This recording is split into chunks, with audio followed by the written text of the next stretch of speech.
तो अब से लगभग 3.5 घंटे का वक्त रह गया है जब वित्त मंत्री निर्मला सीतारमण देश के सामने 2021-22 का आम बजट पेश करने वाली हैं।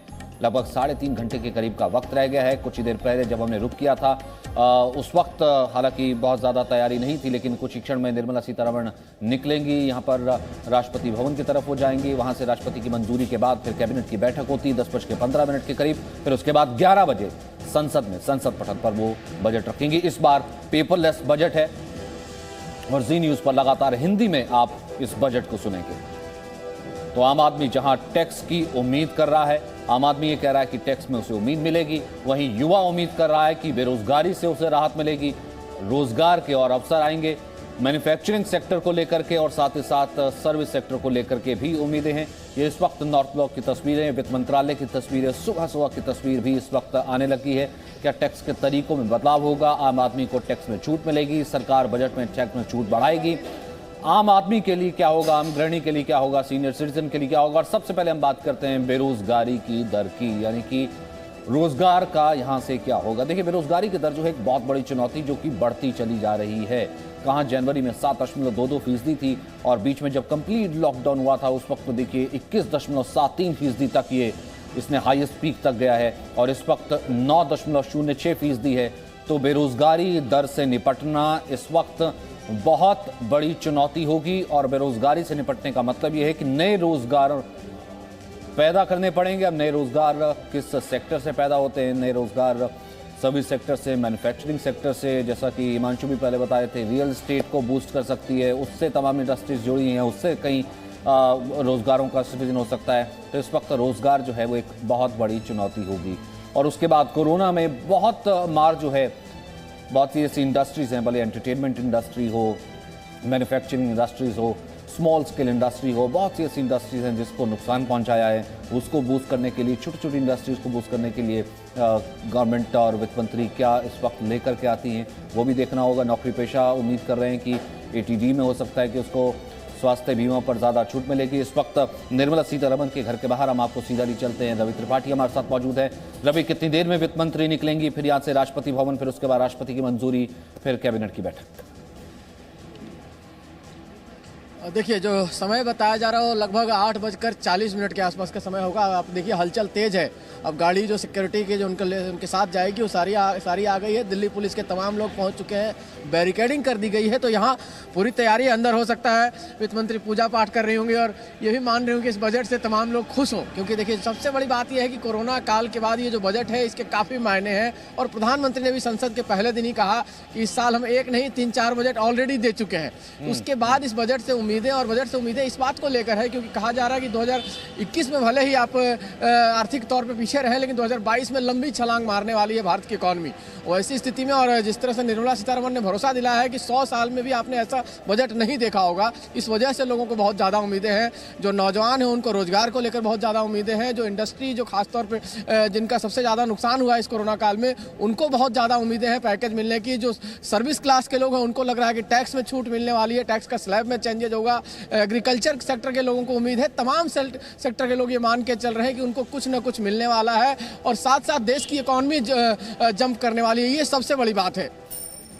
और कहीं ना कहीं रवि त्रिपाठी एक और चीज़ भी है ना कि कहीं ना कहीं बूस्टर के तौर पर अगर देखा जाए कि इस वक्त अगर इकॉनमी को बूस्ट करना है, पॉजिटिविटी लेकर के आनी है, और इस वक्त जैसा चल रहा है, जो 26 तारीख को हमने देखा, या फिर जो किसान आंदोलन चल रहा है, कहीं ना कहीं वित्त मंत्री चाहेंगी कि शायद वो एक ब्रीदर के तौर पर आज का दिन जो है, एक ब्रीदर के तौर पर, एक गवर्नमेंट के तौर पर जो है आज का दिन ये लेकर के आए। रवि जी बिल्कुल बिल्कुल। देखिए, तमाम तरह की बातें हैं। मैंने आपसे कहा कि जैसे नौजवान हैं, रोज़गार एक बड़ा इशू रहा है कि रोज़गार कैसे, क्योंकि रोज़गार बहुत लोगों का गया है इस कोरोना के दौर में, तो उनको रोज़गार मिले। एग्रीकल्चर सेक्टर में, चूँकि इस पूरे आंदोलन को कहीं ना कहीं एक ऐसा चीज़ चाहिए जिसकी वजह से ये आंदोलन पीछे जाए। खास तौर पे जो किसान हैं उनको एक संतुष्टि मिल जाए कि उनके लिए सरकार बहुत कुछ करने वाली है। एग्रीकल्चर सेक्टर में बहुत सारा इन्वेस्टमेंट की बात की जा रही है। छोटे छोटे जो इंडस्ट्रीज हैं, माइक्रो इंडस्ट्रीज हैं, उनको कहीं ना कहीं आपको को फ्लरिश करना, उनको आगे बढ़ाना है, क्योंकि अगर छोटे लेवल पे पैसा जाएगा, अगर वहाँ रोजगार बढ़ेगा तो देश की इकोनॉमी को फ़ायदा होगा। तो तमाम सारी बातें हैं और उम्मीद की जा रही है कि हर सेक्टर को, चाहे छोटे सेक्टर हों, चाहे बड़े बिजनेसमैन हों, चाहे सर्विस क्लास हों, चाहे रोजगार करने वाले हों, तमाम लोगों को मिलने वाला है। किसानों को भी इसमें राहत मिलने वाली है और किसानों के लिए विशेष राहत मिल सकती है, क्योंकि किसानों को की बात जो है बार बार प्रधानमंत्री करते रहे हैं, बार वित्त मंत्री करते रहे हैं और लगातार ये कहा जा रहा है कि किसानों के लिए भी बजट में बहुत कुछ होने वाला है। फिर से एक बार तस्वीर दिखाना, बाकायदा उसके लिए मत भी तैयार किया गया है कि कम से कम इन नए कृषि कानूनों से एक एस्टिमेशन के तौर पर जो है किसानों को और एग्रीकल्चर सेक्टर को रिफॉर्म्स के तौर पर कितना फायदा होगा। और जैसा कि आपने कहा कि किसानों को लेकर के आज खास जो है बात इस बजट में रह सकती है। ब्रह्मा, इस वक्त आप थोड़ा वहां की तस्वीर बता दीजिए जहां पर आप मौजूद है, क्या चल रहा है? बिल्कुल सचिन, मैं तस्वीरें दिखाना चाहूँगा। अनुराग ठाकुर के घर पर मौजूद हूँ, जो वित्त राज्य मंत्री हैं, और जो हमें जानकारी मिल रही है कि तकरीबन 8:30 बजे वो पूजा पाठ करके यहाँ से निकलेंगे और वित्त मंत्रालय जाएंगे और वहाँ से दोनों ही वित्त मंत्री और वित्त राज्य मंत्री दोनों ही लोग साथ में फिर वहाँ से संसद के लिए निकलेंगे। इसके पहले कैबिनेट अप्रूव करेगी बजट को और उसके बाद बजट 11 बजे पेश होगा संसद में। आपको बता दूं, जो केंद्र सरकार की फ्लैगशिप योजनाएं हैं उनको लेकर भी ये माना जा रहा है कि खासतौर से जो बॉर्डर एरियाज में इंफ्रास्ट्रक्चर को क्रिएट करना है उसके लिए भी ज़्यादा प्रावधान होगा इस बार, क्योंकि केंद्र की तरफ से खासतौर से जो बॉर्डर वाले इलाके हैं उनके लिए सारे प्रोजेक्ट को केंद्र फंडिंग करता है जो नेशनल इंटरेस्ट के होते हैं। लिहाजा ये माना जा रहा है कि जो इस तरह की केंद्र की परियोजनाएं हैं उन पर इस बार बड़ा फोकस रहेगा। दूसरी महत्वपूर्ण बात, जो प्रधानमंत्री आवास योजना है या फिर मनरेगा जैसी योजनाएं हैं, इनको लेकर क्योंकि किसान आंदोलन भी चल रहा है, लिहाजा उसको देखते हुए भी ये माना जा रहा है कि कृषि क्षेत्र को लेकर भी एक बड़े प्रावधान किए जा सकते हैं। खास तौर से मनरेगा जैसी योजनाएं हैं जो रोजगार देने वाली हैं, उनके लिए भी बजट आवंटन ज़्यादा होगा। और तीसरी महत्वपूर्ण बात है जो प्रधानमंत्री आवास योजना है उसको लेकर 100 साल में आपने ऐसा बजट नहीं देखा होगा, तो अपने आप एक उम्मीद तो बनती है, एक उम्मीद तो जगती है, न केवल उम्मीद जगती है बेकाम आदमी को, बल्कि इस पूरी अर्थव्यवस्था को एक उम्मीद जगती है, हर सेक्टर को एक उम्मीद जगती है कि आखिरकार ऐसा इस बजट में क्या रहने वाला है। अब आपको बताते हैं युवाओं की बात। युवाओं की बजट से उम्मीदें क्या हैं? वैसे मोदी सरकार लगातार स्टार्टअप के लिए युवाओं को मदद देती रही है, साथ ही स्वरोजगार के लिए कई योजनाओं पर भी काम कर रही है। इस वक्त मैं पहुंचा हूं दिल्ली यूनिवर्सिटी के नॉर्थ कैंपस में और नॉर्थ कैंपस में मुझे मिलेगा देश का युवा, जिससे हम समझेंगे कि क्या वो चाहता है इस बजट से, क्या कुछ आशाएं हैं। तो इस नॉर्थ कैंपस में आज युवाओं से जानते हैं कि वो क्या सोच रहे हैं। सबसे पहले हमें बजट को जब हम ध्यान में देते हैं तो सबसे पहले हमें ये देखना होगा कि बजट में शिक्षा पर एलोकेशन कितना होता है।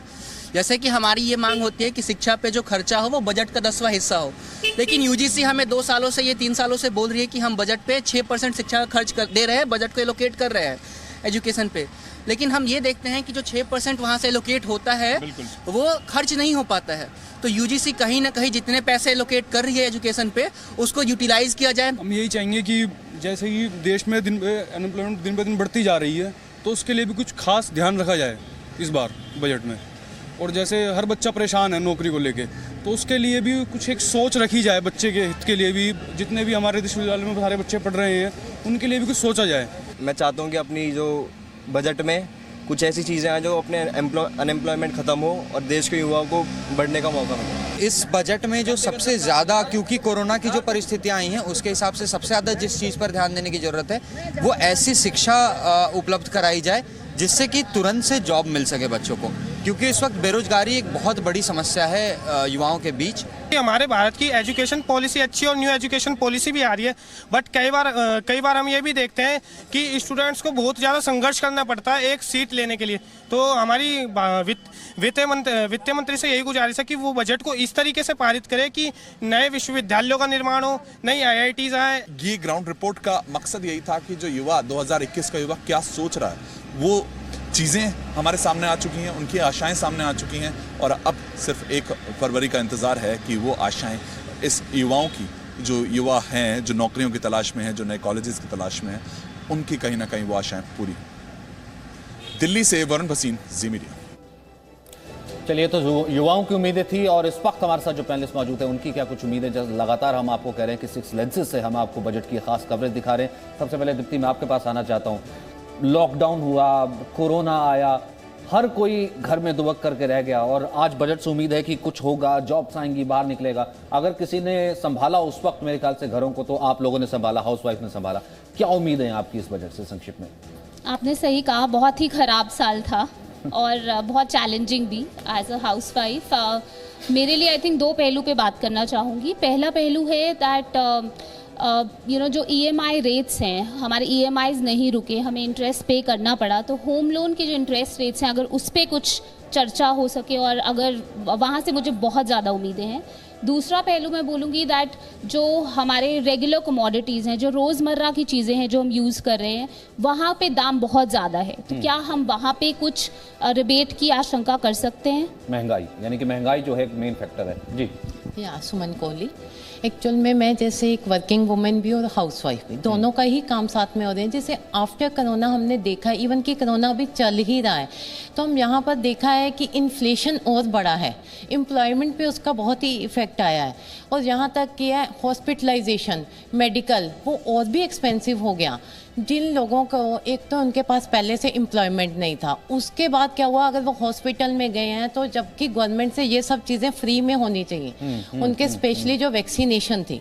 अभी तो जो वैक्सीन आई है, पर जो पहले जो कोरोना हेल्थ को लेकर पर इतने बिल्स आए, इतना सब कुछ आया, इन सब पर बहुत ही शामिल भी किया जा सके। सोशल नीड्स पे गुरमीत सिंह सर, क्या आपकी एक्सपेक्टेशंस हैं?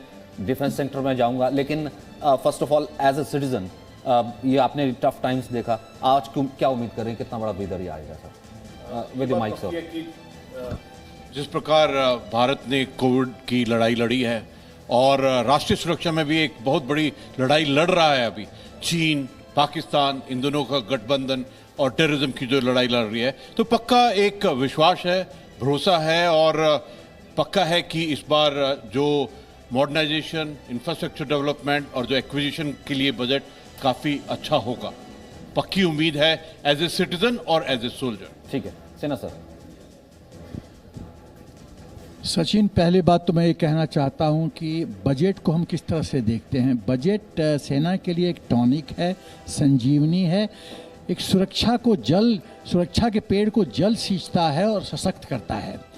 अब जिस तरह से लद्दाख में समस्या आई है और LOC LAC पे समस्या आया है, थ्रेट परसेप्शन बढ़ा है, खतरा बढ़ा है बॉर्डर पे, तो हमको पूरी तरह से अपने आप को इक्विप करना है। और क्या क्या बिंदु महत्वपूर्ण है, पहला ऑर्गेनाइजेशन, फिर इक्विपमेंट की बात कीजिए, state of the art technology की बात कीजिए, मेंटेनेंस की बात कीजिए, उसके लिए बजट का प्रावधान होना जरूरी है। तो हम एज ए सैनिक हम क्या एक्सपेक्ट करते हैं इस बजट से? हम एक्सपेक्ट करते हैं कि मॉडर्नाइजेशन हो, state of the art technology आए। देखो सचिन, जो एक्चुअली जो बेस्ट आर्मीज इन द वर्ल्ड जो है वो 30-40-30 कॉन्सेप्ट करती हैं। 30 पुराना टेक्नोलॉजी, 40 करेंट टेक्नोलॉजी और next 30 state of the art future technology. दुख की बात है कि इस देश में 68% ओल्ड टेक्नोलॉजी है, ये दुख की बात है। तो हमको मॉडर्नाइजेशन करने की जरूरत है। जो स्ट्रेटजिक रोड्स जॉर्ज फर्नांडे ने 1990 में कल्पना की थी, 73 स्ट्रेटजिक रोड्स को, उसको कंप्लीट करने की जरूरत है। बॉर्डर रोड्स के लिए उसको बजट देने की जरूरत है। जो बेसिक डेफिशिएंसी है क्वांटिटी में और जो वॉइड है, गैप है क्वालिटी में, इक्विपमेंट के दृष्टिकोण से, उसको पूरा करने की जरूरत है। ठीक है सर, मैं इसी पॉइंट को जो है और आगे आपको लेकर के जाऊंगा। प्रतिमा, आपके पास आना चाहता हूँ। यू वर टॉकिंग अबाउट कि कितनी एजुकेशन सेक्टर ने ऐसा साल देखा ही नहीं था कि ऑनलाइन सब कुछ जाना पड़ेगा, फिर उसके बाद फीस की बात करी आपने, तनख्वाहों की बात करी।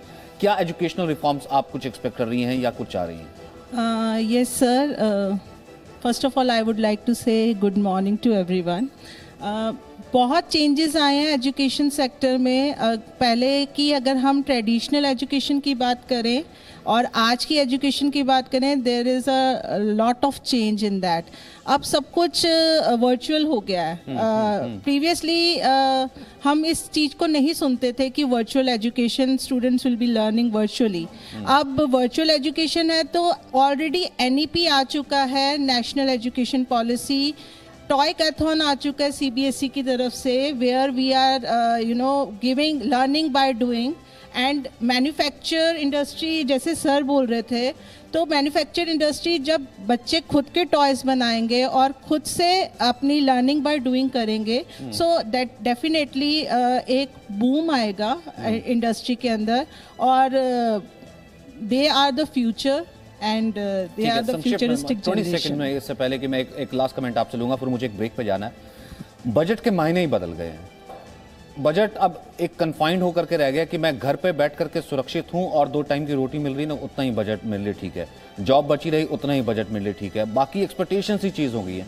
सर, वो पूरी जो डेफिनेशन बदली है उसे आप कैसे देखते हैं? एक संक्षेप में, फिर उसके बाद में वापस आऊँगा। नहीं, देखिए, मैं ये कहूँगा कि पोस्ट कोविड जो है, आई थिंक ये एक ऐसा फेस रहा है कि जिसमें हम ये देख सकते हैं कि इंडिया जो है वो रियलाइज़ करा है उसने कि हमारी स्ट्रेंथ्स क्या हैं और हमारी वीकनेसेस क्या हैं। एग्जैक्टली। हमारे कौन से सेक्टर्स ऐसे हैं जिनमें हम प्रोग्रेसिव डेवलपमेंट कर सकते हैं, वेदर इन इंडिया और अब्रॉड, और कौन से ऐसे हमारे स्ट्रेस सेक्टर्स हैं जिसमें हमारे को एक दोबारा से रीइवेलुएट करने की ज़रूरत है कि उसमें हमें इन्वेस्टमेंट की ज़रूरत है या नहीं। तो मेरा ये मानना है कि इंडिया की देखिए ग्रेटेस्ट स्ट्रेंथ है यूथ, और वो अगर हम आज देखें, हम ये देखते हैं कि it is highly underutilized. तो हमारे को उन चीज़ों पे फोकस करना है कि हम कैसे एवेन्यूज़ और कैसे एंटरप्रेन्योरशिप डेवलप कर सकते हैं कि जिनसे जो है एक रोज़गार भी पैदा हो और वो ओवरऑल इकोनॉमी को हेल्प करे। बिल्कुल, एक छोटा सा ब्रेक यहाँ पर लेना है। जैसा मैं लगातार आपको कह रहा हूँ कि जी न्यूज़ पर बजट यानी कि आम आदमी का बजट, आम आदमी का आम भाषा में और हिंदी में 11 बजे जब वित्त मंत्री बजट पेश करेंगी, उसके बाद भी बजट से जुड़ी हर बारीक जानकारी हम आपको लगातार यहां से पहुंचाते रहेंगे। लगातार आप देख रहे हैं, काउंटडाउन चल रहा है। 3 घंटे और 11 मिनट के करीब का वक्त रह गया है जिस वक्त वित्त मंत्री आएंगी और अपना बजट पेश करेंगी। छोड़ सा भाई, तुरंत वापस आ रहे हैं इसी खास